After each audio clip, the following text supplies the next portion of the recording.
The topics and opinions expressed in the following show are solely those of the host and their guests and not those of W4CY Radio, its employees, or affiliates.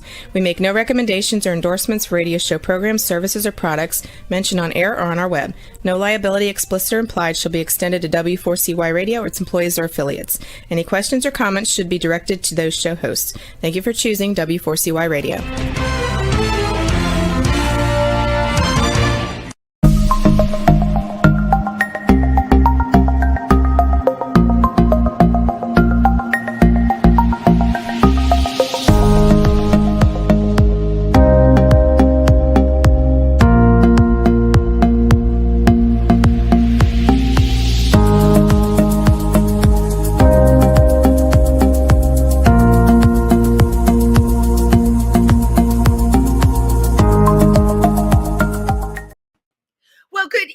Everybody, and welcome to Triversity Talk. I'm your host, Wendy Stewart.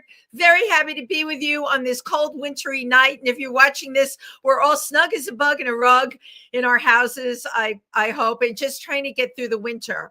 So I don't have to tell all of you what a week it's been. There are demonstrations happening all over the country. And if you go to some of these sites online, more than a few, the Stonewall Monument site, they scrubbed off the T from the LGBTQ. And of course, there have been a lot of protests. I'm coming to you from New York City. So in New York City, there have been a lot of protests. But our organization, Triversity, which is based out of Milford, Pennsylvania, where we have our center, our members have been very active in protests in Wilkes-Barre and in Scranton. So everybody is trying to get out there to do their part about what is going on right now. And I think I shall just leave it at that.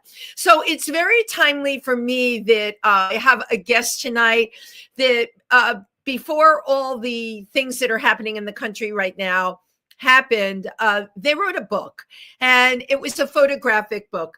Our guest tonight is a documentary photographer who explores social justice through image, text, and audio.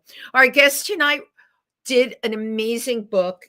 It's called Gays in the Military, and you can see it here. We're going to be discussing this book tonight. I think what got to me were not only the interviews in this book, it was such a level of commitment to being in our forces, our armed forces, and speaking about being gay and serving your country because you're a patriot, not because you want to go out and kill, but because you're a patriot. And what happened under Don't Ask, Don't Tell. And excuse me. Our guest tonight is Vincent Gianni, and he's the one that created this amazing book, Gays in the Military. So please welcome him and thank you. Hi, Wendy. It's good to be here. Oh, it's great to be here. I get very emotional about this book, which is why it's so important. What you've done is a still documentary on people that have wanted to serve because they believe in their country.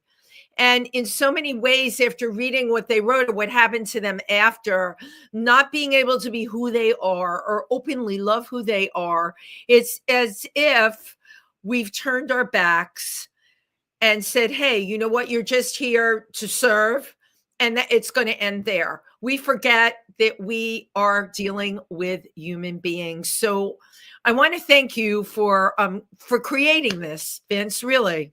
Thank you very much. I appreciate those words. You started the book in 2009. Yes, I started the book in 2009, and that was based on two things. One was Barack Obama's campaign, where he spoke about reversing Don't Ask, Don't Tell. That was one of his topics on his platform. And the other was listening to a public radio station in the town that I was living in at the time, Newburgh, New York, and hearing an interview by a mother whose son was recently discharged. And the way she spoke about him was so powerful, so loving. And so, just proud to be his mother. His mom. I contacted her. It was easy, just through the internet to contact her, and I asked her if she could put me in touch with him when he came back from his 3 months of. It was kind of an interim period where you spend 3 months kind of decompressing, I guess. And when I did, and I went up to interview him, his mom and his brother were there. And I realized that because I was getting more involved with the movement to reverse Don't Ask, Don't Tell, I realized that it was a much bigger story than just his. So I began this process then. Wow. But it took you, what was it, 4 to 5 years to put this together? It was about 3. The traveling around the United States. Yeah, you went all over the United States. Interviewing took about 3 and a half, and then to put the book together took about a year and a half. Wow. First of all, I admire your moxie to want to go ahead and do this. You heard that interview, and there was something in that interview that struck a chord deep within you. How did you emotionally connect with that interview? How did you personally relate to it? I thought my own experience with, what it was like coming out back then, Right. And what the circumstances were, and the support of family, and the idea that LGBTQ people have just as much dignity and pride as any other community. So that's the thing that I connect on a human level, basically. Right. And it was interesting too for me because being part of the community, our community is so diverse, as diverse as the United States is. But understanding that even though I would not have joined the military, I grew up during the time of, the Vietnam War. Yeah, same. On that. So I don't know if I would join the military, and I was curious about why people who identify themselves like me as a gay man or a woman, a lesbian woman, why they would want to join an organization that didn't want them there in the first place. But I think what I got from your book, it's a patriotic thing. They were there to serve their country. And yet, I think what angered me was their country was just willing to pull the rug out from under them and disregard them. I can't remember which part of the book it was in, but you said, like, what happens when you can't even display the photograph, right? Something as simple. We all have pictures of our loved ones. When yours has to be, I guess, hidden in your suitcase or face down somewhere where no one's going to see it. These are things that we all just accept. And especially when you're in the military, right? And you're sent overseas, those things have a lot of meaning to you. All of a sudden you're like a non-person because who you love has no meaning. You're there to serve, but I also felt like you're there to be used and abused, and it's just not right. You're absolutely right. That interview that you're talking about was Joseph Rocha, yes, who actually experienced horrific abuse by his commanding officer and the people in his unit, but we won't go into that. But yes, you're right. He's the one who said, I took an oath. First of all, I took an oath of honor and honesty, and I'm lying every day because I'm not saying who I am. Because you can't. That's even worse for unit cohesion than being gay, and that's been proven by polls that have been taken over the years. People don't care who you are; they care what you do as a unit and the bond that you have as a unit. And interestingly enough, LGBTQ people had to work, and they had to work twice as hard, and they had to prove themselves 3 times as hard in order to be accepted on the same level as non-LGBTQ people. I totally got that. But then I say, how can you be part of a unit when who you are is being completely denied?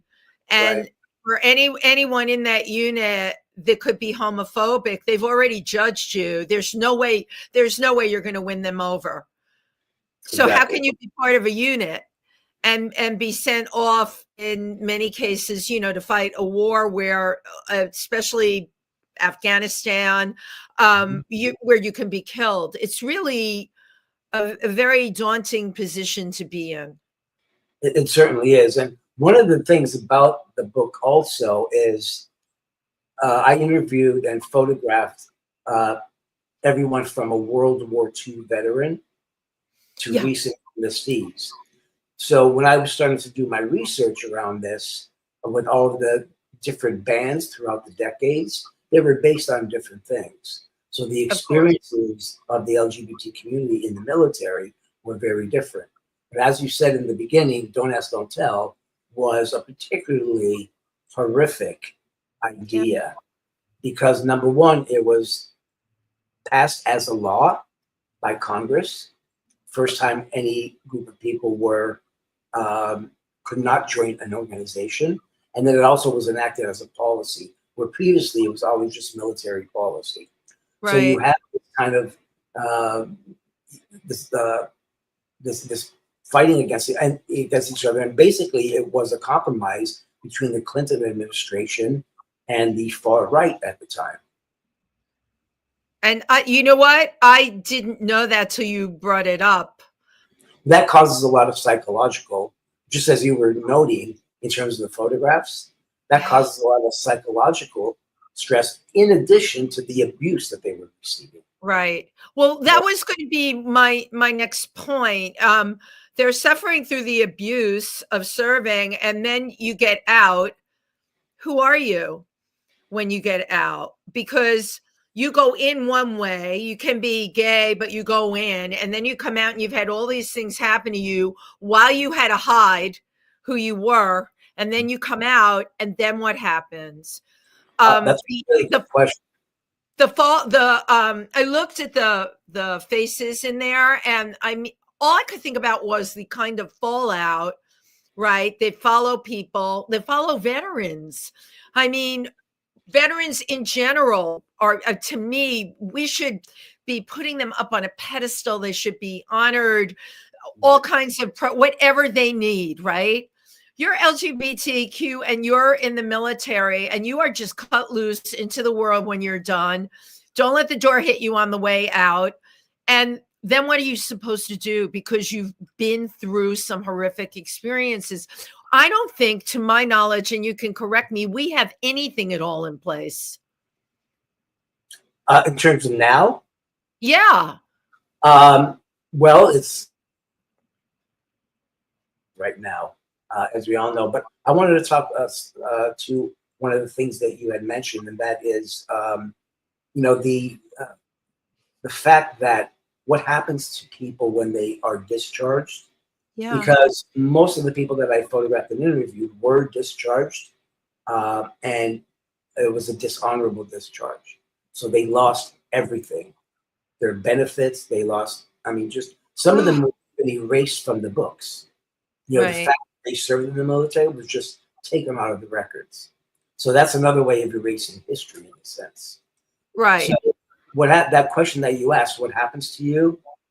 When you read those interviews, we understand that some people, for example, like Joseph Rocha, he became stronger. I mean, he continued to be an activist. He started running for public office, and he just, continued to fight.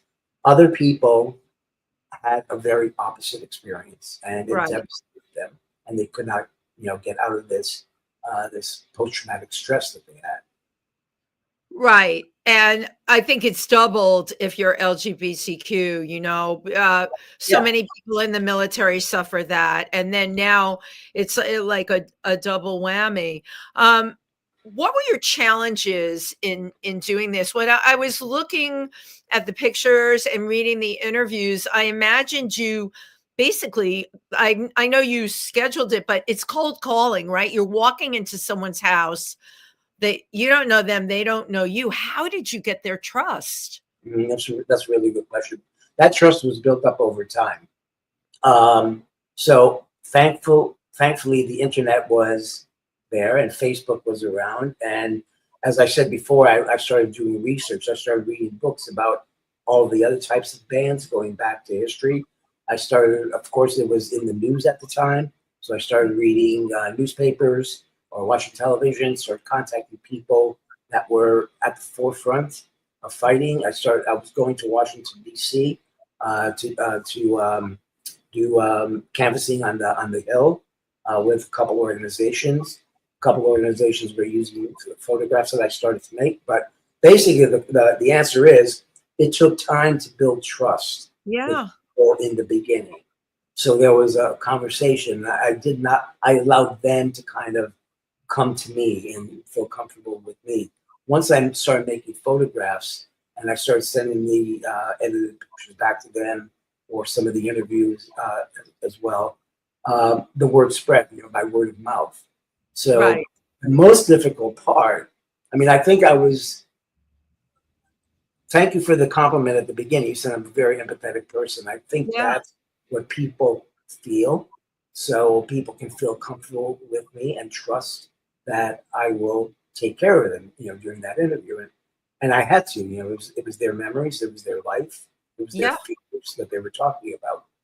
But one of the interesting things too, and you have kind of alluded to this, is that in the book, you look at the people not with any information that you know about them, because I don't have any captions, any titles, any information.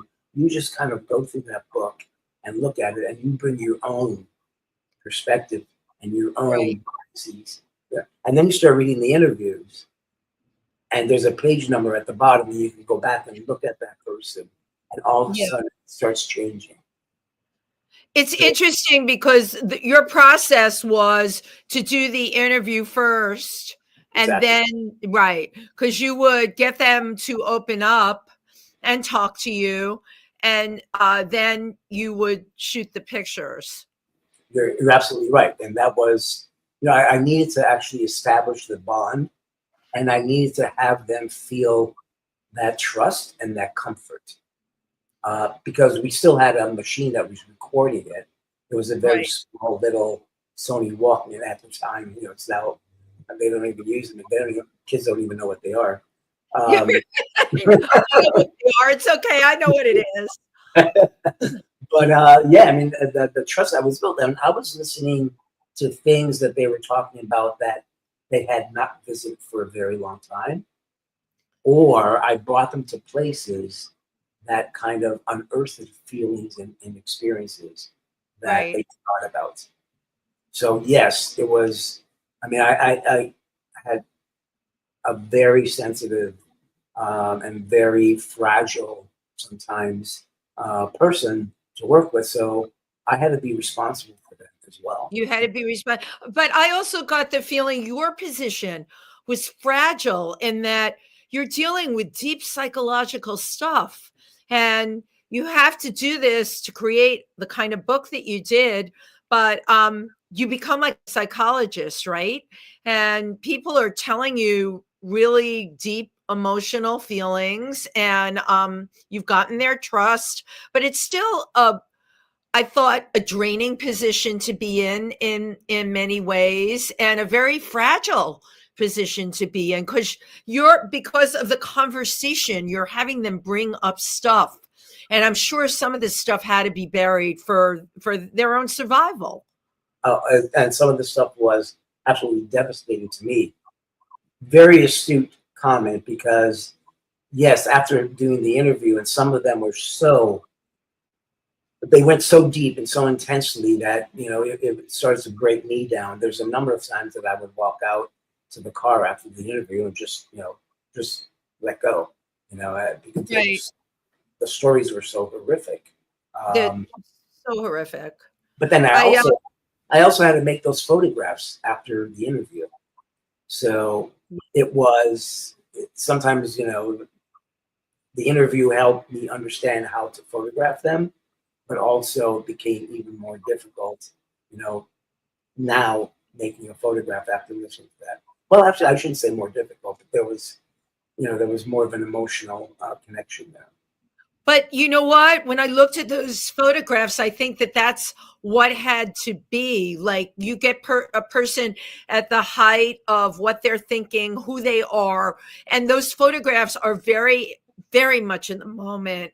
If you look at and you probably know more about the history of photography than I do, but some of our greatest Ansel Adams is capturing, and that's how I felt when I looked at these pictures.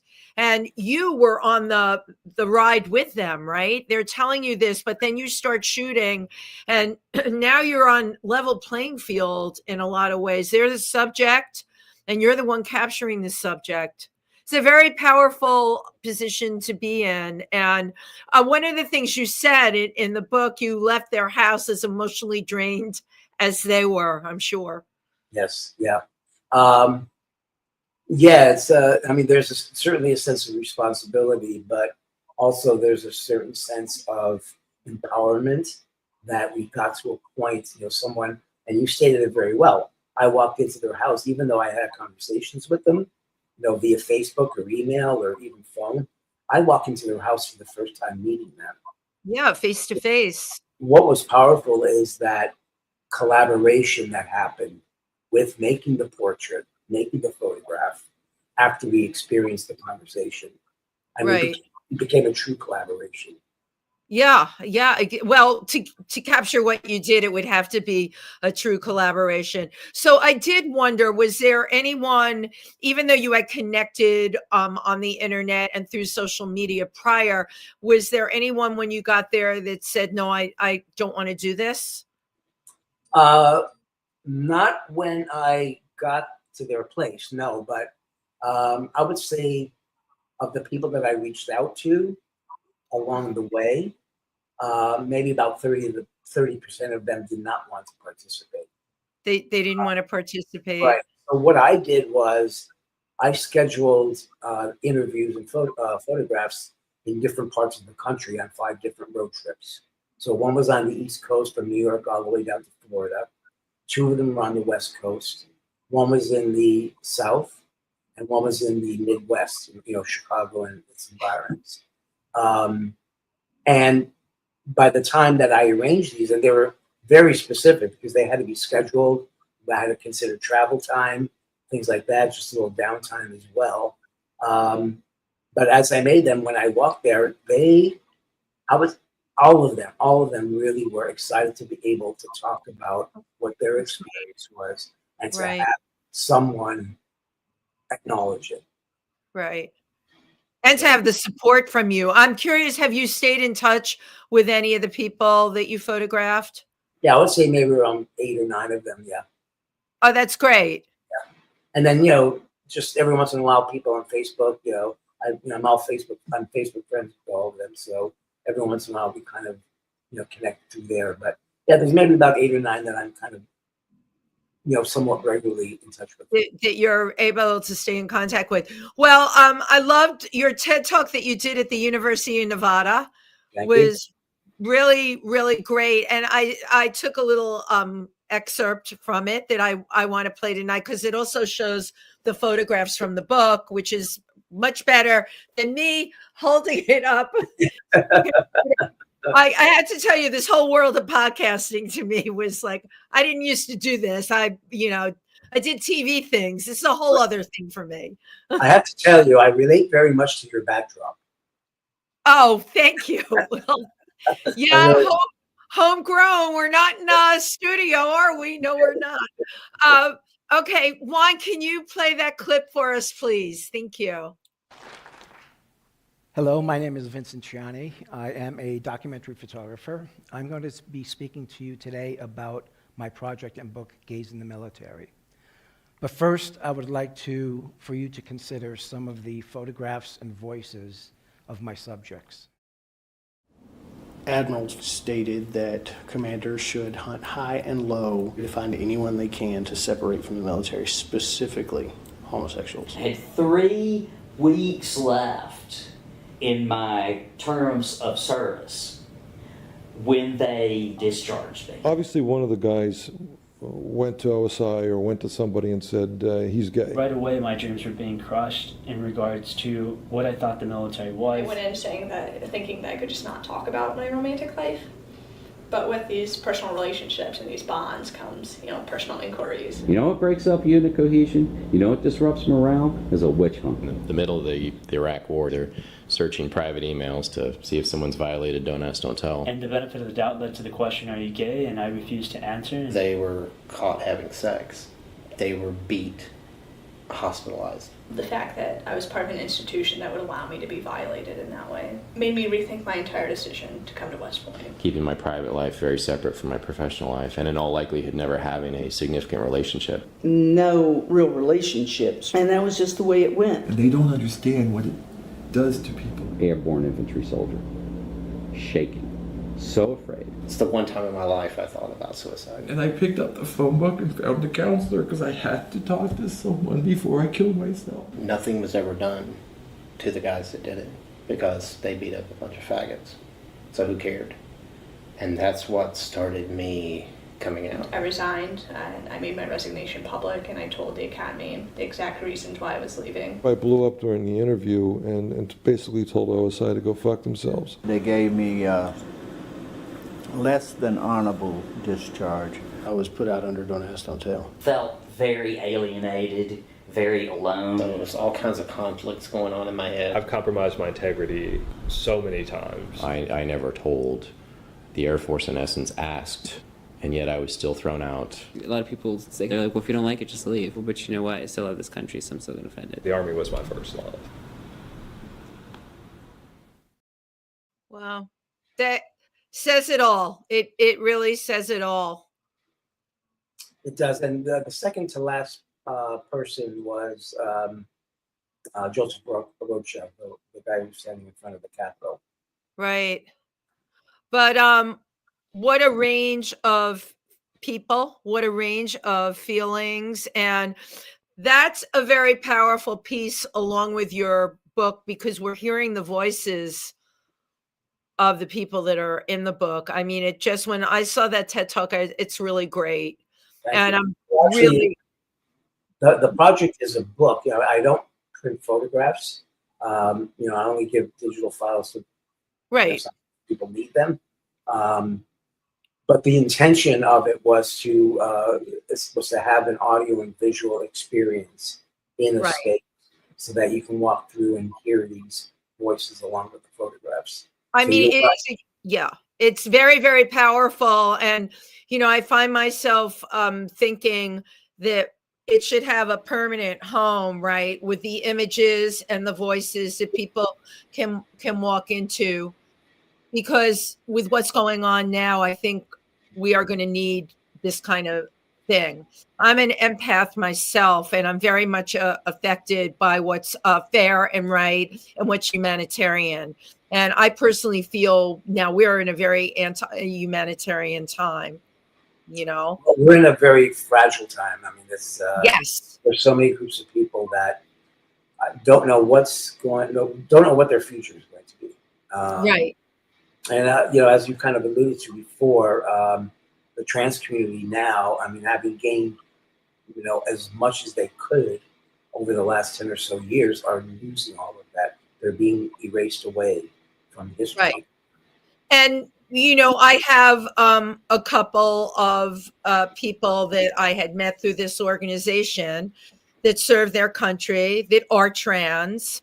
And we haven't spoken in a bit. I have other friends that are trans. They haven't served in the military.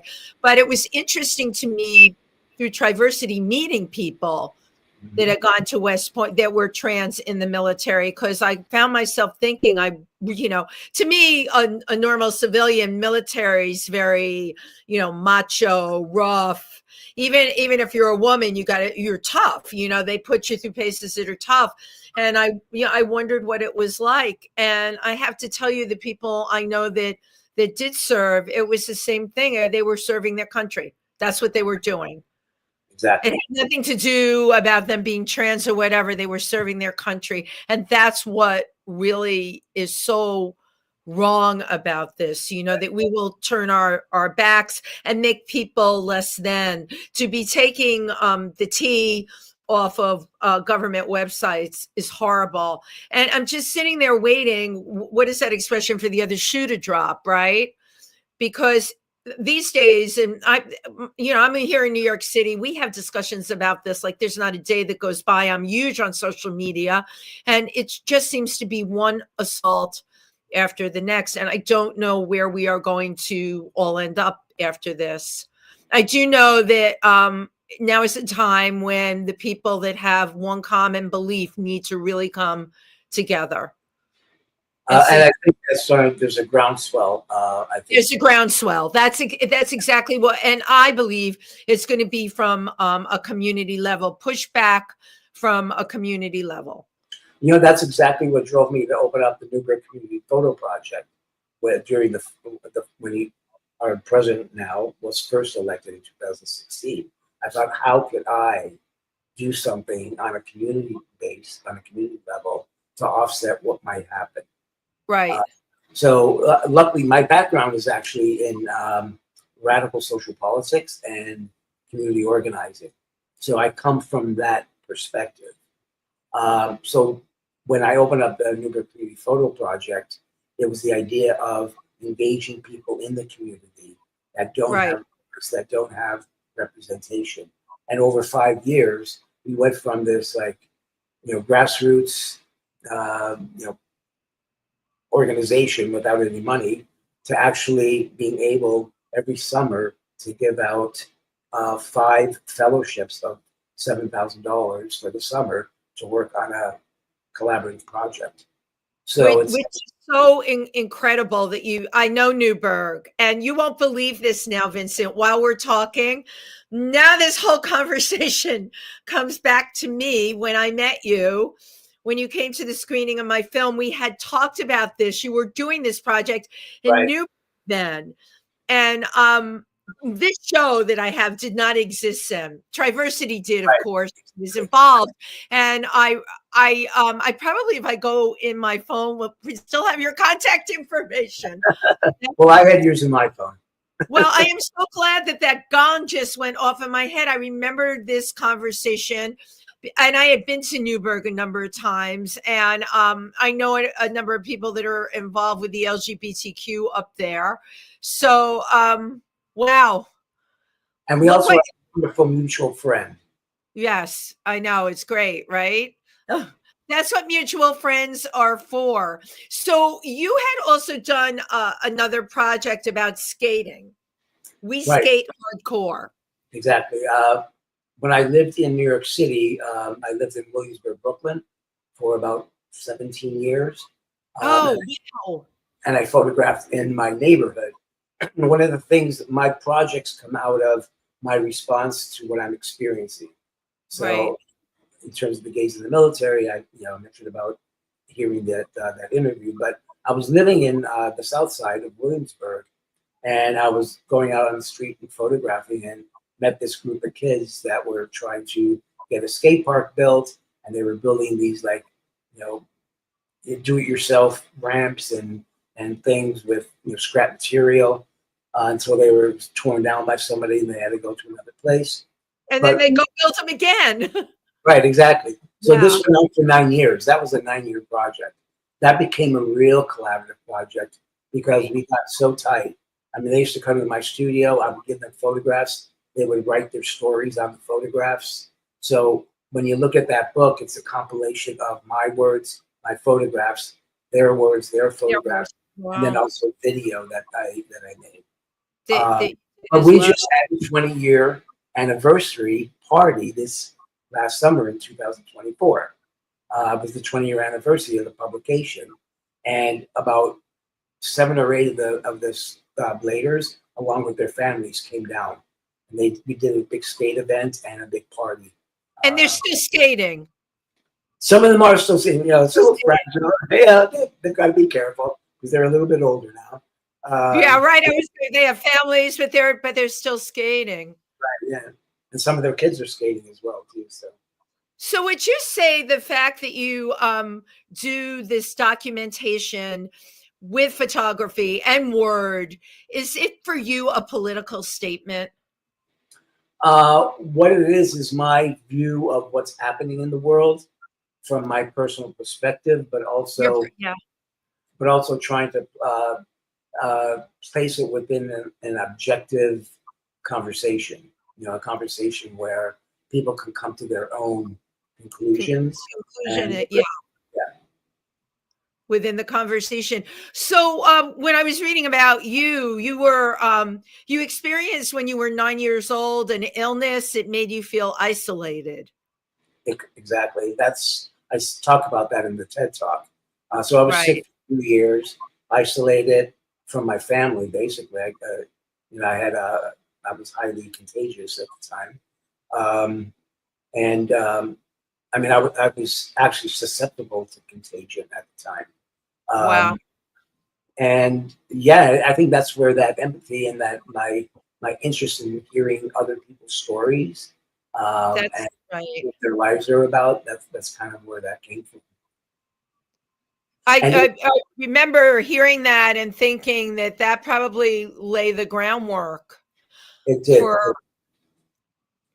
For what you wanted to do going forward. And then you said you studied in college political.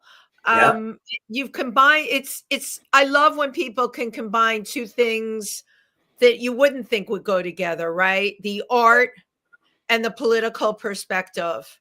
And then they bring it together to really make a difference, because a book like yours really can make a difference. I think somebody that is in the military or has left the military, because we know there's way more than the people that are in this book.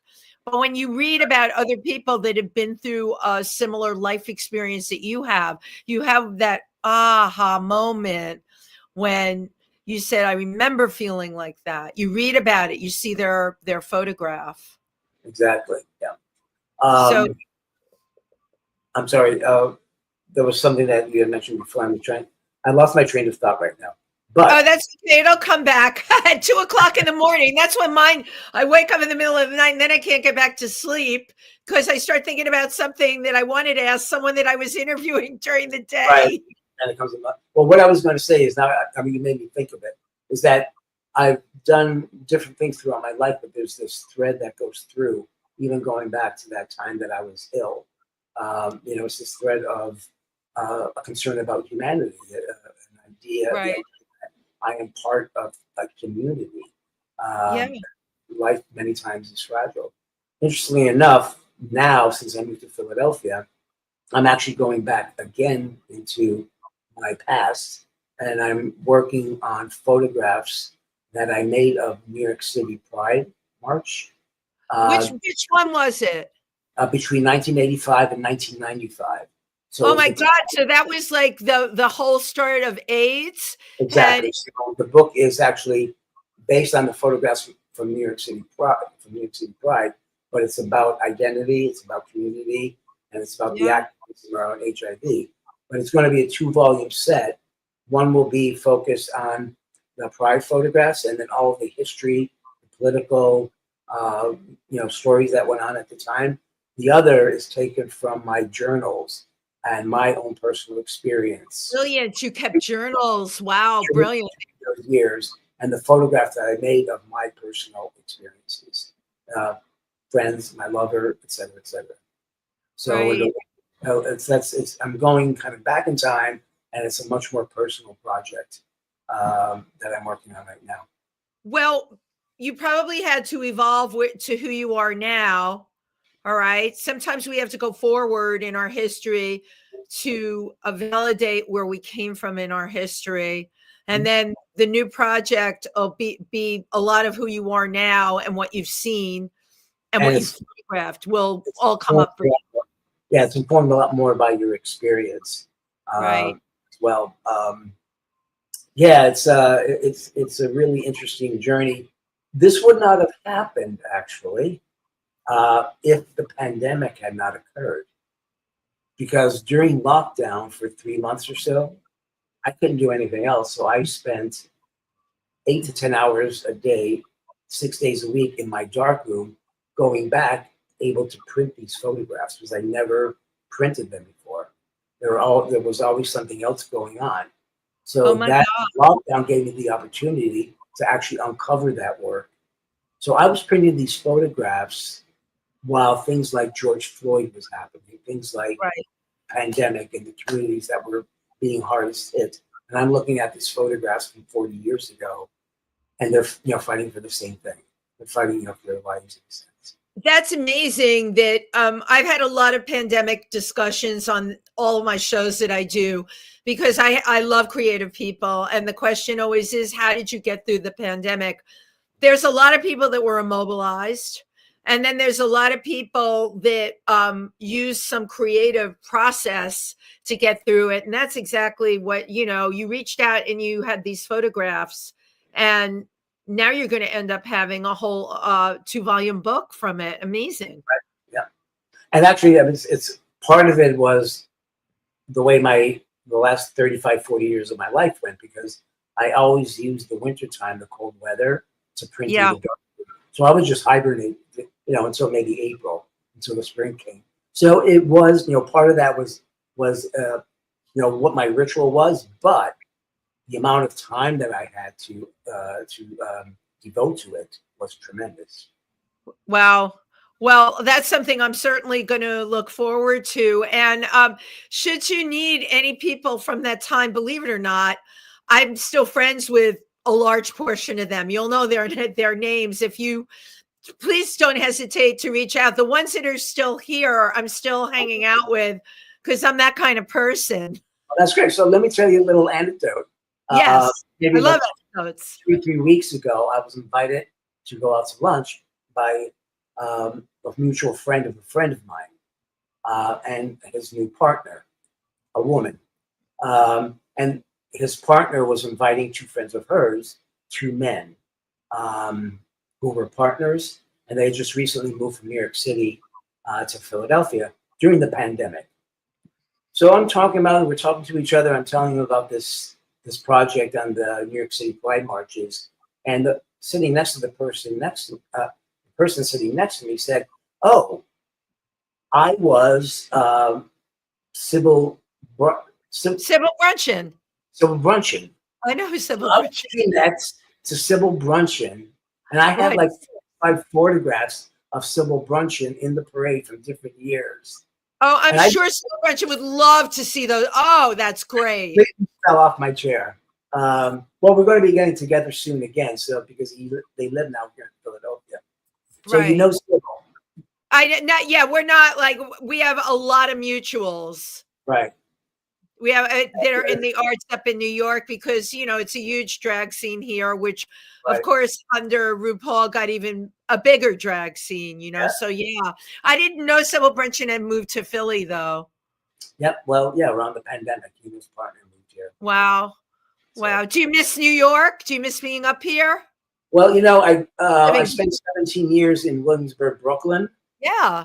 And by the time I left, it was starting to really build up and gentrify. So when I moved, I never looked back. I always looked forward. I like that, Vincent. When I moved to Newburgh, I thought, this is a new experience. Something new and creative is going to come out of that. And that's kind of how I've led my life. I mean, I lived in Berlin for almost a year when the wall came down, because when I was a kid, I shook John F. Kennedy's hand as his motorcade came through my town. Amazing. And I got so obsessed with him and who he was and the Berlin Wall. And then 50 years later, not 50 years later. Yep. About 30 years later. I was going to say from 30, 35 years later. Right. It comes down. So I was like, I'm going over to Berlin. I moving places is kind of in my blood, I guess. And I'm not from a military family. Yeah, I was going to ask that, but for you, it seems like moving is a very cathartic thing. I have been in New York City my entire life, and I can't get out of here. And I've come to realize that. As a matter of fact, recently I was thinking about moving. I looked at no, I can't even leave the apartment I'm in. Vincent, but New York suits me really, really fine. So I do want to talk because I don't know where the time goes, but it always goes so quick. You're in a lot of galleries, both nationally and internationally. Can you talk a little bit about that? Sure. I'm actually not in galleries, but throughout my career, rather than going to commercial galleries. I always put more emphasis in going to museums or archives or libraries. Yeah, Because yeah. what it did was kind of an archive. It was historical, and I don't place my work as fine, in the fine art realm. I had exhibitions, yes. I mean, I had a big exhibition of the You Skate Hardcore at the Museum of the City of New York. Right. That was a museum. I love the Museum of the City of New York. And that, that's such a perfect subject matter, the skaters. Yeah, exactly. Yeah, and that was really nice big band. But yeah, if you look at it, it's I mean, periodically I show in galleries, but I never put a whole lot of emphasis going after commercial galleries. For me, Right. it was, books. That's a way of disseminating information. Yeah. Much better than a gallery exhibition, a museum exhibition. That touches more people. Well, yeah, you're talking about things that are more permanent. That's what you're saying, then, as opposed to having, a gallery show. You want the permanence. The things in archives. Yeah. Yeah. Yeah, because then people will be talking about them. And, we've come full circle because now you've got the photographs that you took during Pride from back then. Okay, going to be made into a book, and now everybody will see them. And Right. I don't have to tell you the historical value of that is really worth its weight in gold. What I worry about, and again, even with your book, historical value, if we don't have tangible items like Gays in the Military or any book that's like this, if we don't have the tangible items, we risk that history will be rewritten, and that's very scary. Exactly. You're absolutely right. I mean, the burning of the books, Fahrenheit 451. Right. There was actually an interesting thing that happened when I went over to Berlin, because when the wall came down, East Germans were getting rid of their furniture, their clothing, their electronics, and they were buying Western products. I came across this group of kids, maybe 7, 8, 9 years old. They were in a dumpster next to the library, and they threw out all the books that were published in East Germany because the history of it and the telling of the history is very different than what the West was. Right. So you throw your books out, you rewrite new books, and you have a new history. And people forget about who you are very quickly. Absolutely. And unless there's generations around that can pass it down, I mean, we see things getting wiped out all the time. So I'm really looking forward to your book about Pride. I've been to every Pride for the last 30 years. Wow, that's great. It's probably a little more. I'm there every year, and now I'm with the Imperial Court of New York, but Triversity, when we were coming in, I marched with them. It's really important to me. And this year, of course, is going to be very important. I'll have to relook at the photographs. There's about 140 of them in the project. I'll have to look through them and see if I see you in the crowd. Yeah, right. If you see me. So, we are down to the wire here. What would you like people to know about you? What do you want to share? Oh God, that's a hard question. What's your vision? What's your vision for us as human beings? Well, my vision is that we just keep on moving forward and fighting for what we have fought for, and fighting for not only our freedom, but our identity. Right. Most important thing in the world is our identity. And here's the book, Gays in the Military. Vincent, where can people get your book? Well, they can contact me. I have copies of it, but they can also get it on Amazon. Okay. Or the publisher, Daylight Books. Okay. Two places where they can get it.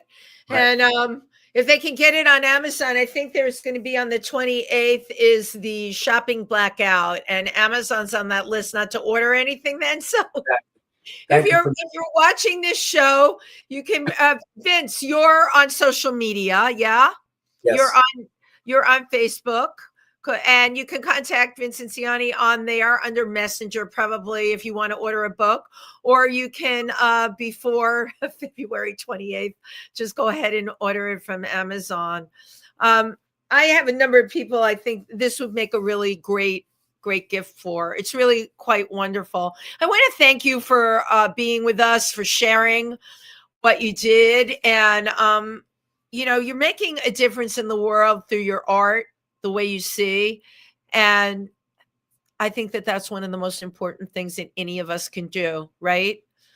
Remember, Well, I want to thank you for bringing voices like mine and the community to a forum where more people can hear about what our community does and what we're about.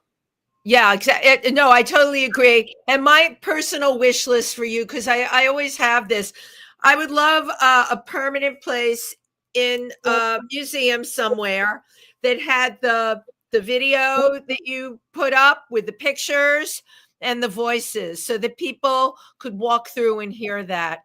I think that that's a whole other experience. It certainly is, and who knows? Maybe I'll be working on that after this Pride book is published. Absolutely. Thank you so much for being here tonight. I want to shout out to my friend Dennis, even though he doesn't do social media. Thank you for letting me know when Vince's book came out. I always thank the people that turn me on to my guests. And we'll be back next week, everybody. We'll see you next week. Bye-bye. Bye.